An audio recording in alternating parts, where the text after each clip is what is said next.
Good morning students, this is online session of class 10th and I am discussing chapter 2 that is magnetic effect of electric current. Last lecture में students हमने थोड़ा सा राज structure recall कर लेते हैं। पहले सबसे पहले मैंने मैग्नेट डिस्कस किया था। मैग्नेट एक ऐसा सब्सटेंस है, एक ऐसा ऑब्जेक्ट है जो मैग्नेटिक मटेरियल्स को अपनी तरफ अट्रैक्ट करता है। ठीक है, फिर उसके बाद मैग्नेटिक फील्ड की प्रॉपर्टी हमने डिस्कस की थी और जो मैग्नेटिक फील्ड लाइंस बनी थी उस मैग्नेटिक फील्ड को ड्रॉ करने के लिए, उस मैग्नेटिक फील्ड को इंडिकेट करने के लिए उन मैग्नेटिक फील्ड लाइंस को की प्रॉपर्टीज को हमने डिस्कस किया था।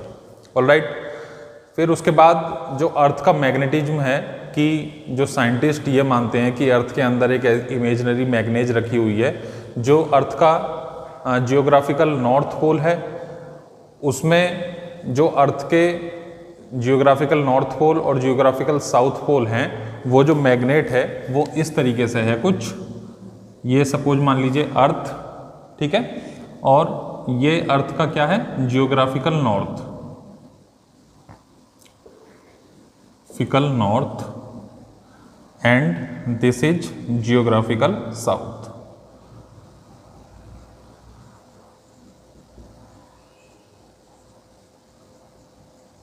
ऑलराइट, और एक imaginary magnet inside the earth, ठीक है, इसका ये जो पोल होगा ये साउथ पोल होगा और ये पोल होगा नॉर्थ पोल। ठीक है, इसीलिए जो एक बार मैग्नेट है जब हम उसको सस्पेंड करते हैं with the help of thread, तो वो जो अट्रैक्ट करता है, वो जो इंडिकेट करता है जियोग्राफिकल नॉर्थ की तरफ, वो एक्चुअल में क्या है मैग्नेटिक साउथ पोल है।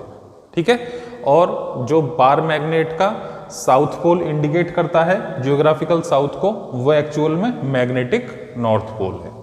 ठीक है, तो इस तरीके से एक बार मैग्नेट को जब हम सस्पेंड करते हैं तो वो हमें डायरेक्टिव प्रॉपर्टी के बारे में बताती है, यानी कि नॉर्थ पोल और साउथ पोल या फिर नॉर्थ डायरेक्शन और साउथ डायरेक्शन के बारे में इंडिकेट करती है।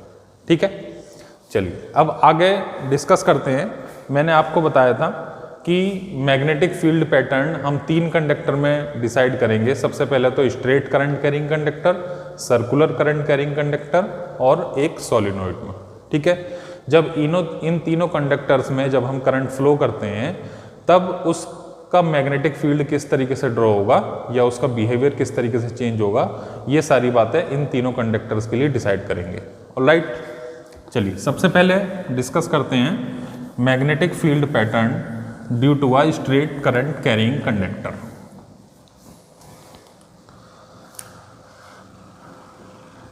Magnetic field pattern due to a straight current carrying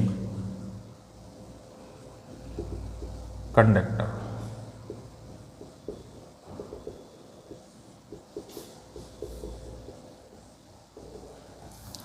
alright, अब देखिए एक स्ट्रेट करंट कैरिंग रॉड ली हमने, ठीक है, मैग्नेटिक रॉड ली जिसमें करंट इजीली फ्लो कर जाता है, और उस रॉड को हमने क्या किया एक बैटरी से कनेक्ट कर दिया।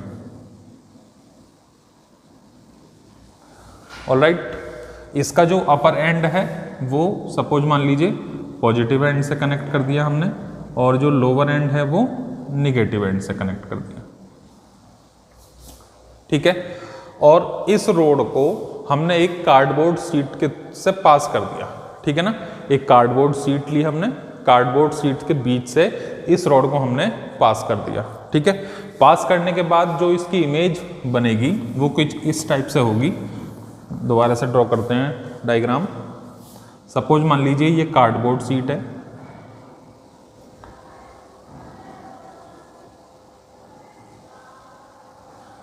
ठीक है, और इस कार्डबोर्ड सीट से इसके बीचों बीच से हमने एक स्ट्रेट करंट कैरिंग कंडक्टर को इस तरीके से पास किया।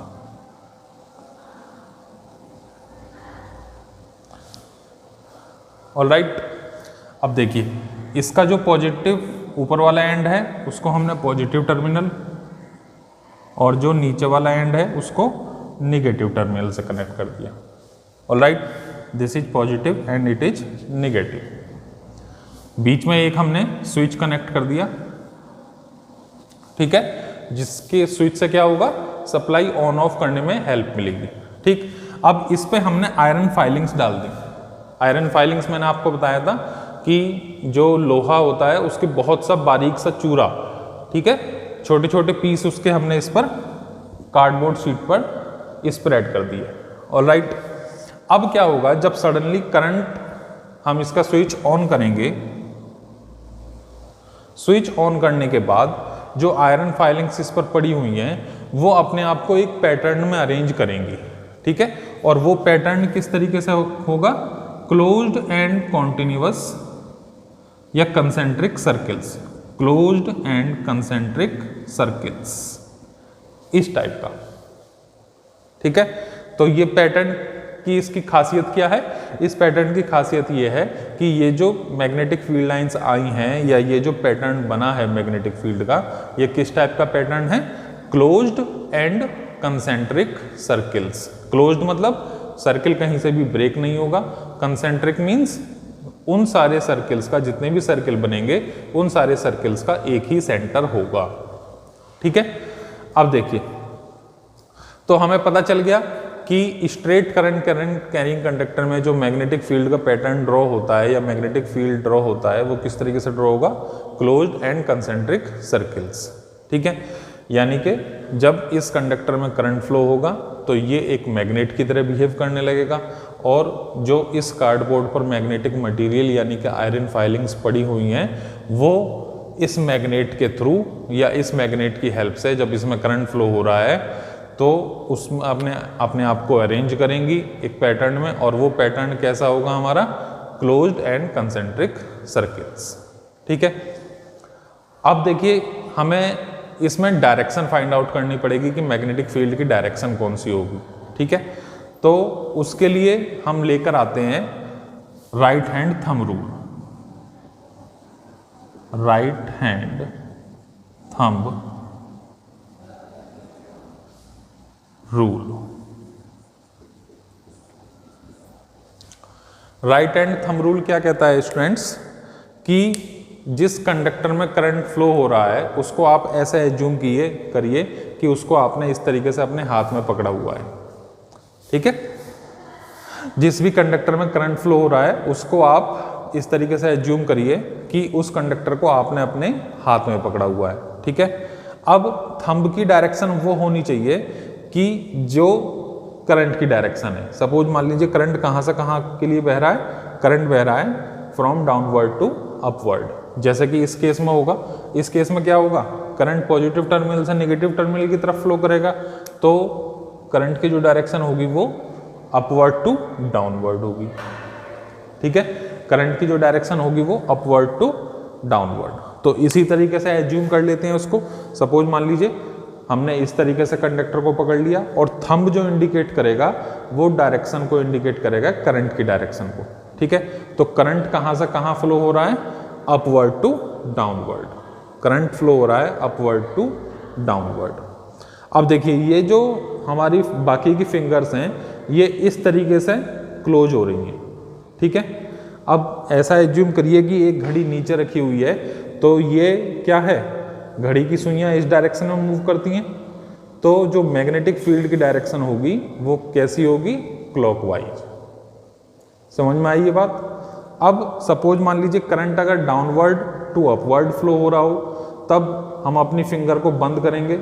ठीक है, तो यहां पर जो मैग्नेटिक फील्ड की डायरेक्शन आएगी वो क्या होगी, एंटी क्लॉकवाइज। ठीक है, दो केसेस यहां पर बनेंगे, एक तो क्लॉकवाइज और एक एंटी क्लॉकवाइज। भाई या तो करंट इसमें ऊपर से नीचे की तरफ फ्लो कर सकता है या फिर नीचे से ऊपर की तरफ फ्लो कर सकता है। ठीक है, तो अगर करंट इसमें इस तरीके से फ्लो कर रहा है डाउनवर्ड डायरेक्शन में, तो मैग्नेटिक फील्ड की जो डायरेक्शन है वो क्लॉकवाइज बन जाएगी। ठीक है, और अगर ऊपर की तरफ फ्लो कर रहा है, ऊपर की तरफ किस तरीके से करेगा, अगर हम बैटरी की पोलैरिटी चेंज कर दें, बैटरी की पोलैरिटी इट मीन्स ये हमारा पॉजिटिव टर्मिनल और ये हमारा नेगेटिव टर्मिनल हो जाए। ठीक, तब करंट इसमें अपवर्ड डायरेक्शन में फ्लो करेगा और फिर जो फिंगर्स कर्ल होंगी वो मैग्नेटिक फील्ड किस तरीके से आएगा, एंटी क्लॉकवाइज। ठीक है, तो ये कहलाता है right hand thumb rule. Right hand thumb rule की हेल्प से हम क्या करते हैं, मैग्नेटिक फील्ड की डायरेक्शन को फाइंड आउट करते हैं। It is used to find the direction, it is used to find the direction of magnetic field in a straight current carrying conductor, in a straight current carrying conductor। ठीक है, right hand thumb rule हो गया। एक दूसरा rule भी है screw rule, ठीक है ना, स्क्रू ड्राइवर रूल। अब देखिए स्क्रू ड्राइवर रूल को हम किस तरीके से यूज कर सकते हैं। सपोज मान लीजिए एक स्क्रू को हमें किसी भी टेबल में या चेयर में उसको फिट करना है, तो जब हम फिट करते हैं किसी भी स्क्रू को कहीं पर लगाते हैं, तो हम अपने जो स्क्रू ड्राइवर होता है उसको क्लॉकवाइज डायरेक्शन में रोटेट करते हैं। ठीक है ना, इस तरीके से तो रोटेट करते हैं उसको क्लॉकवाइज डायरेक्शन में। जब हमें कहीं पर दीवार में या टेबल में या चेयर में या कहीं और कोई स्क्रू फिट करना होता है, स्क्रू लगाना होता है, तब स्क्रू ड्राइवर को हम क्लॉकवाइज डायरेक्शन में मूव करते हैं। ठीक है, तो क्या होता है, वो स्क्रू उसमें फिट हो जाता है। ठीक है, तो इसी तरीके से समझिए कि अगर करंट इसमें क्या हो रहा है, डाउनवर्ड। ठीक है, अगर स्क्रू हमारा अंदर की तरफ जा रहा है, ठीक है, किसी ऑब्जेक्ट में अंदर की तरफ फिट हो रहा है, तब स्क्रू ड्राइवर को हम कैसे रोटेट कर रहे हैं, क्लॉकवाइज डायरेक्शन में। तो इसी तरीके से करंट अगर हमारा डाउनवर्ड डायरेक्शन में है तो जो स्क्रू है वो इस तरीके से रोटेट हो रहा है, तो यानी कि मैग्नेटिक फील्ड की डायरेक्शन क्या होगी, क्लॉकवाइज। अब जब हम उसको बाहर की तरफ निकाल रहे हैं स्क्रू ड्राइवर को, स्क्रू को, तब हमें क्या करना पड़ता है, स्क्रू ड्राइवर को एंटी क्लॉकवाइज रोटेट करना पड़ता है। ठीक है, तो यहां से भी हम मैग्नेटिक फील्ड की डायरेक्शन को फाइंड आउट कर सकते हैं एंटी क्लॉकवाइज और क्लॉकवाइज के कंसेप्ट से।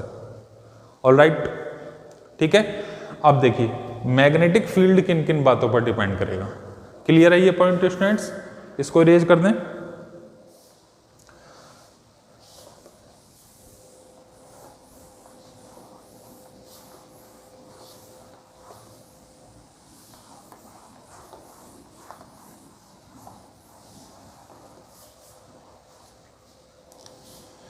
देखिए strength of magnetic field, strength of magnetic field depends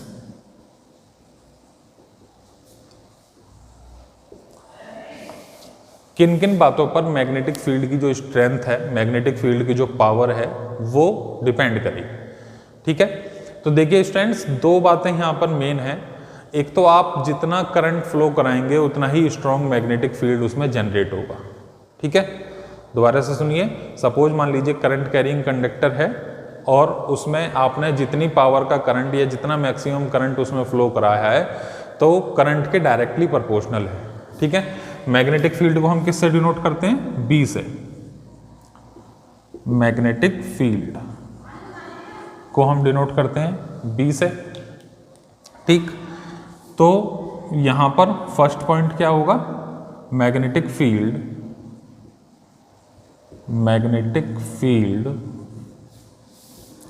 is directly proportional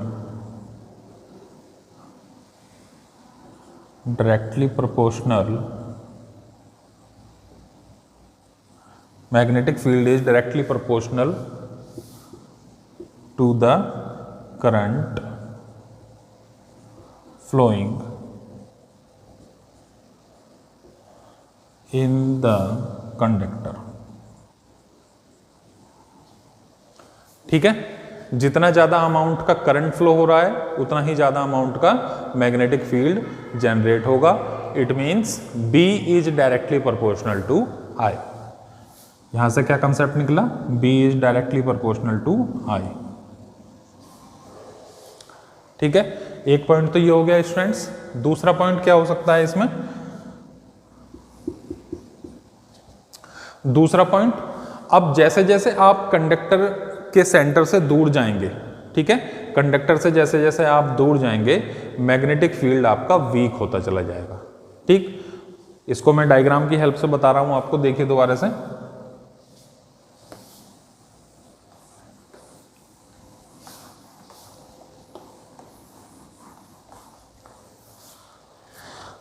देखिए सपोज मान लीजिए ये कार्डबोर्ड शीट और यहां से एक कंडक्टर हमने पास आउट किया मिड से,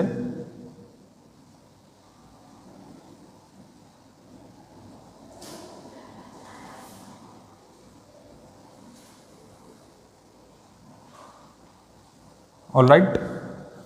अब क्या होगा इसमें, इसका ऊपर वाला एंड हमने पॉजिटिव टर्मिनल से और नीचे का एंड निगेटिव टर्मिनल से कनेक्ट कर दिया। जब स्विच ऑन होगा तो करंट इसमें फ्लो करेगा from upward direction to downward direction. ठीक है, अब देखिए जो आयरन फाइलिंग्स होंगी वो अपने आप को क्लोज्ड एंड कंसेंट्रिक सर्कल्स में अरेंज कर लेंगी। ठीक है, तो इसमें करंट इस तरीके से फ्लो हो रहा है डाउनवर्ड डायरेक्शन में, तो मैग्नेटिक फील्ड की जो डायरेक्शन होगी वो क्या होगी, यहां पर इसको शो करेंगे, ये होगी क्लॉकवाइज। ठीक, क्लॉकवाइज डायरेक्शन यहां पर आ गई। ऑलराइट, अब क्लॉकवाइज डायरेक्शन आ गई, यहां पर हमने मैग्नेटिक फील्ड की स्ट्रेंथ भी फाइंड आउट कर ली। जितना ज्यादा इसमें करंट फ्लो हो रहा है उतना ही ज्यादा मैग्नेटिक फील्ड जनरेट होगा, यानी कि B is directly proportional to I। ठीक है, अब देखिए B इनवर्सली प्रोपोर्शनल होगा डिस्टेंस के। सपोज मान लीजिए यहां पर आप बात करें मैग्नेटिक फील्ड की, ठीक है, दो पॉइंट इसमें मैं कंसीडर करता हूं। एक पॉइंट A कंसीडर मैंने कर लिया, ठीक है, और एक पॉइंट मैंने यहां पर सपोज मान लीजिए B कंसीडर कर लिया। ठीक, दिखाई दे रहा होगा, ये सपोज मान लीजिए पॉइंट B है और ये पॉइंट A है। ठीक है, तो कंडक्टर के पास कौन सा पॉइंट है, पॉइंट B है कंडक्टर के पास, और कंडक्टर से दूर कौन सा पॉइंट है, A। ठीक है, ये इस कंडक्टर की बात हो रही है, जो भी डिस्टेंस मेजर होगी वो इसके यहाँ सेंटर से मेजर करेंगे हम। ठीक है, तो जो B पॉइंट है वो कंडक्टर के पास है, जो A पॉइंट है वो कंडक्टर से दूर है। ठीक है, तो B पॉइंट पर मैग्नेटिक फील्ड हमें ज़्यादा मिलेगा, A पॉइंट पर मैग्नेटिक फील्ड वीक मिलेगा। ठीक, तो यहाँ से एक कंसेप्ट निकल कर आता है कि magnetic field is inversely proportional to the distance. ठीक, सेकंड पॉइंट क्या है, magnetic field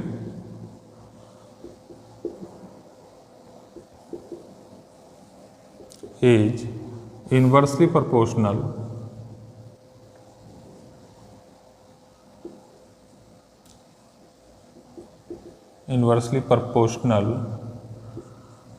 to the distance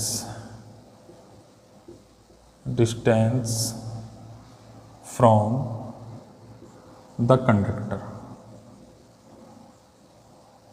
All right, it means B is proportional to 1/r। ठीक है, यहां से अगर आप देखोगे तो R इसको कंसीडर किया हमने, ये सपोज मान लीजिए डिस्टेंस हो गई R1, तो R1 क्या है यहाँ पर, R1 is greater than R। ठीक है, तो R पर हमें मैग्नेटिक फील्ड की वैल्यू ज़्यादा मिलेगी, ठीक है, और R1 पर मैग्नेटिक फील्ड की वैल्यू कम मिलेगी। क्लियर है स्टूडेंट्स, ये पॉइंट नोट कर लीजिए।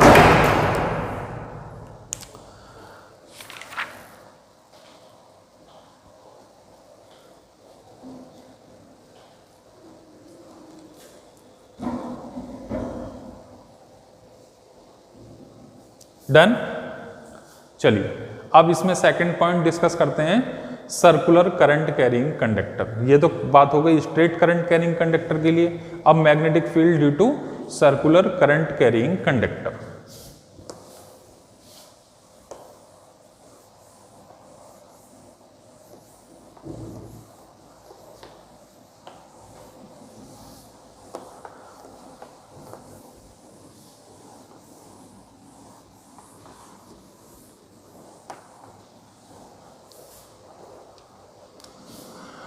मैग्नेटिक फील्ड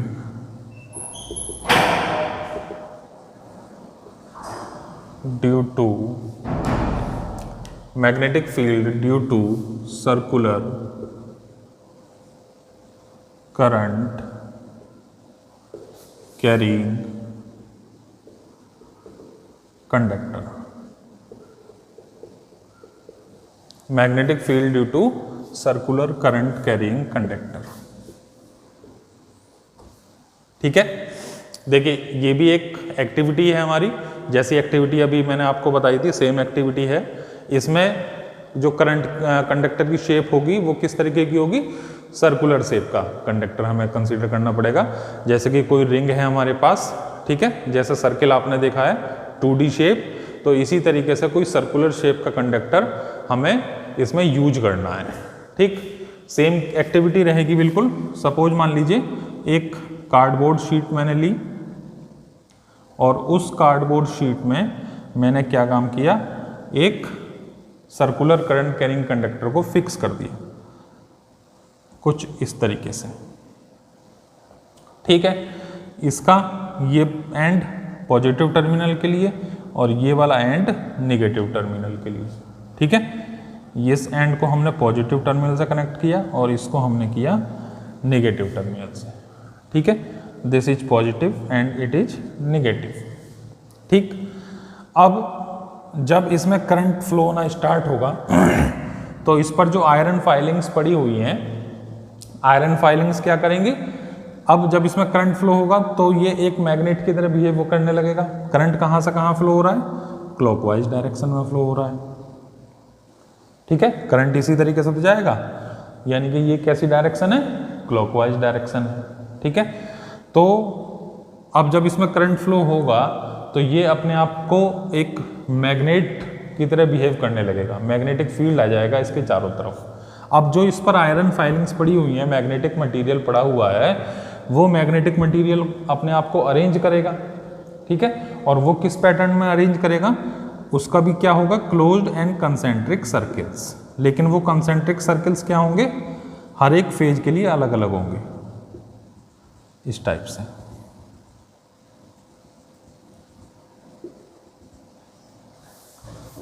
आई बात समझ में। इस वाले एंड के लिए अलग क्लोज्ड एंड कंसेंट्रिक सर्किल्स बनेंगे, इस एंड के लिए अलग क्लोज्ड एंड कंसेंट्रिक सर्किल्स बनेंगे, और बीच में जो फील्ड होगा वो क्या होगा, यूनिफॉर्म फील्ड होगा। ठीक है, हमें यहां पर क्या मिलेंगी, स्ट्रेट लाइंस मिलेंगी। क्लियर है ये पॉइंट स्टूडेंट्स। तो यहां पर क्लोज्ड एंड कंसेंट्रिक सर्किल्स बन रहे हैं, लेकिन अलग अलग एंड के लिए अलग अलग सर्किल्स यहां पर ड्रॉ हो रहे हैं। ठीक है, अब देखिए इसमें भी हमें क्या करना पड़ेगा, मैग्नेटिक फील्ड की डायरेक्शन को फाइंड आउट करना पड़ेगा। ठीक है, तो मैग्नेटिक फील्ड की डायरेक्शन को हम किस तरीके से फाइंड आउट करेंगे, with the help of clock rule. यहां पर क्या रूल चलेगा, क्लॉक रूल। ठीक है, अब देखिए सपोज मान लीजिए कोई भी एक सर्कुलर पॉइंट है। ठीक है, कोई भी एक सर्किल है।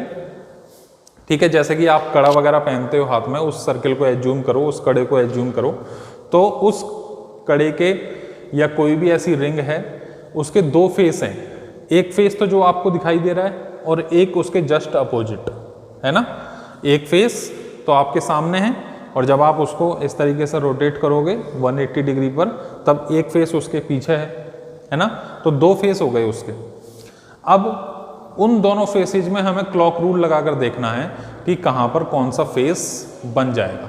ठीक है, देखिए किस तरीके से।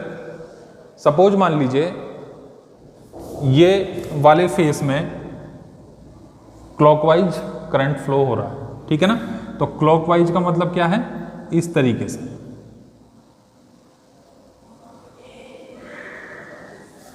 ठीक, क्लॉकवाइज इस तरीके से फ्लो होगा, यानी कि एक एस शेप बन जाएगी।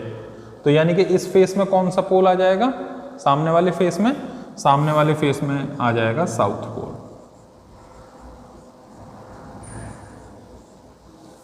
ठीक, अब इसके पीछे एक फेस बना हुआ है, उसके पीछे करंट किस तरीके से जाएगा भाई, जब सामने वाले फेस में क्लॉकवाइज है, तो दूसरे वाले फेज में जब उसके पीछे आप देखोगे तो ऐसा लगेगा कि उसमें एंटी क्लॉकवाइज करंट जा रहा है। तो एंटी क्लॉकवाइज के लिए क्या ड्रॉ होगा,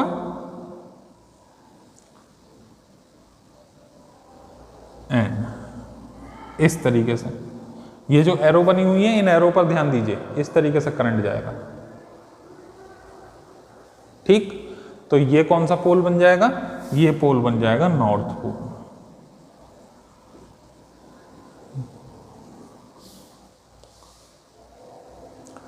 क्लियर है स्टूडेंट्स? अगर सर्कुलर करंट कैरिंग कंडक्टर के फ्रंट वाले फेस में करंट हमारा क्लॉकवाइज डायरेक्शन में है तो साउथ पोल एक्वायर कर लेगा, और अगर उसके पीछे वाला जो पोल है बिहाइंड, उसमें कौन सा पोल आ जाएगा, नॉर्थ पोल। ठीक है, तो यहां पर ये भी किस तरीके से बिहेव करेगा, एक मैग्नेट की तरह। इसमें भी दो पोल होंगे, नॉर्थ पोल और साउथ पोल। क्लियर है स्टूडेंट्स ये पॉइंट? कोई डाउट इसमें? चलिए बाकी आगे डिस्कस करेंगे, जो टॉपिक्स इसमें बच गए हैं नेक्स्ट लेक्चर में डिस्कस करेंगे, और इसकी मैग्नेटिक फील्ड किन किन बातों पर डिपेंड करेगी वो भी किसमें, नेक्स्ट लेक्चर में कवर करेंगे। ऑलराइट स्टूडेंट्स, इसको रिवाइज करिएगा। Thank you, have a good day.